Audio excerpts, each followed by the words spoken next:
পাকা তাল দিয়ে তো আপনারা অনেক রকম রেসিপি তৈরি করেছেন। কখনো কি পাকা তাল দিয়ে গোলগুল্লা রেসিপি তৈরি করে দেখেছেন? আসসালামু আলাইকুম, I am chef Sumaiya. Welcome back to রানাসা শম্পা কুকিং রেসিপি। আজ আমি আপনাদের সাথে শেয়ার করব পাকা তাল দিয়ে খুবই মজাদার একটা রেসিপি। এই রেসিপিটা তৈরি করে আপনারা কিন্তু চায়ের সাথেও খুব মজা করে খেয়ে নিতে পারবেন। এই গোলগোল্লা রেসিপিটি তৈরির জন্য আমি এখানে নিয়েছি হাফ কাপ পরিমাণ তালের রস। তার মধ্যে দিয়ে নিচ্ছি হাফ কাপ পরিমাণ চিনি। এখন দিয়ে দেব স্বাদ মতো লবণ। আর এই লবণটা কেন দিই? স্বাদের ব্যালেন্স ঠিক রাখার জন্য আমি কিন্তু মিষ্টি খাবারে লবণ দিয়ে নিই। এখন একটা ডিম ভেঙে দিয়ে নেব। অবশ্যই এই ডিমটা রুম টেম্পারেচারে থাকা হতে হবে। কখনো কিন্তু ফ্রিজ থেকে বের করে এই ডিমটা দিয়ে আপনারা রেসিপিটা তৈরি করতে যাবেন না। সবগুলো উপকরণকে আমি মিশিয়ে নেব চামচের সাহায্যে, যাতে চিনিটা একেবারে গলে যায়। আমি যেভাবে রেসিপিটা আপনাদের মাঝে শেয়ার করার চেষ্টা করেছি, অবশ্যই কিন্তু আপনারা ভিডিওটার সাথে থাকলে পুরো রেসিপিটা শিখে নিতে পারবেন। এবার আমি দিয়ে নেব 1 চিমটি পরিমাণে বেকিং পাউডার। এখানে ভুলেও যেন বেকিং সোডা ইউজ করতে যাবেন না। দিয়ে দিচ্ছি 1 টেবিল চামচ পরিমাণ সয়াবিন তেল। আমি আবারও সবগুলো উপকরণ আরেকবার মিশিয়ে নিচ্ছি। এখন দিয়ে নেব আমি 1 কাপ পরিমাণ গমের ফ্রেশ আটা। আপনারা চাইলে এখানে ময়দাও দিতে পারেন, তবে আটা দিয়েও কিন্তু এটা অনেক বেশি সুন্দর হয়। এখন আমি রেসিপিটা তৈরির জন্য একটা ডো তৈরি করে নেব। পাকা তাল দিয়ে এই গোলগোল্লা রেসিপি আপনারা কি কখনো বাসাতে ট্রাই করেছেন? সেটা কিন্তু কমেন্ট বক্সে জানাবেন। কথা বলতে বলতে আমি খুব সুন্দর একটা ডো তৈরি করে নিয়েছি, আর এতটাই মসৃণ এবং সফট হয়েছে।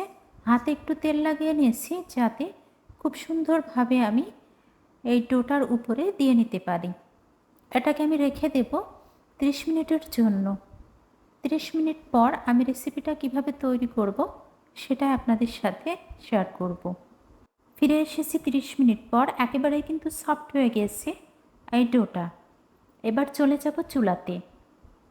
একটা কড়াই গরম করে নিয়েছি। গরম কড়াইয়ে দিয়ে নিচ্ছি পর্যাপ্ত পরিমাণে সয়াবিন তেল। তেলটা যখন গরম হয়ে এসেছে, তখন আমি এই রেসিপিটা কিভাবে তৈরি করে নেব সেটাই দেখতে থাকুন। পাকা তাল দিয়ে যে এত মজার রেসিপি হয়, আসলে কিন্তু এটা জানা ছিল না। প্রত্যেকটা রেসিপি আমি এভাবে শেপ দিয়ে নেব আর গরম তেলে ছেড়ে দেব। আপনারা যারা আমার ভিডিওটি দেখতেছেন কিন্তু এখনও লাইক দেন নাই, অবশ্যই একটা লাইক দিয়ে দেবেন, কারণ আপনাদের একটা লাইক আমার ভিডিওটা শেয়ারের জন্য কাজ করবে। এক পিঠ হয়ে এসেছে, আমি এগুলাকে উল্টিয়ে দিচ্ছি। কতটা দারুণভাবে ফুলে উঠেছে দেখেই বুঝতে পারছেন। সেমভাবে আমি সবগুলো রেসিপি তৈরি করে নেব। আশা করি আপনাদের কাছেও আমার আজকের তাল দিয়ে এই গোলগোল্লা রেসিপি অনেক বেশি ভালো লেগেছে। বলতে পারেন চায়ের সাথে জমে যাওয়ার মতো একটা রেসিপি। এবার একটা ছাঁকনির সাহায্যে আমি ছেঁকে উঠিয়ে নিচ্ছি। কথা বলতে বলতে সবগুলো রেসিপি আমার তৈরি করে নেওয়া হয়ে গিয়েছে। পাকা তালের এই গোলগোল্লা রেসিপিটা আপনাদের কাছে কেমন লেগেছে সেটা কিন্তু অবশ্যই আমাকে জানাবেন।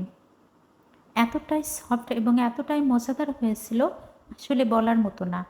এটা যে পাকা তাল দিয়ে তৈরি সেটা বোঝার কোনো উপায় নেই।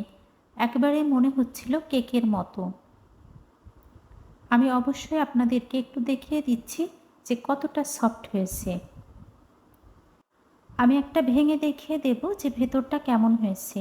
এতক্ষণ পর্যন্ত যারা ভিডিওটার সাথে ছিলেন সবাইকে অসংখ্য অসংখ্য ধন্যবাদ। সবাই ভালো থাকবেন, সুস্থ থাকবেন। ফিরে আসবো ইনশাল্লাহ আবারও নেক্সট কোনো রেসিপি নিয়ে।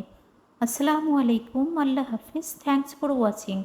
দয়া করে খাবার নষ্ট করবেন না, প্লিজ ডোন্ট ওয়েস্ট ফুড।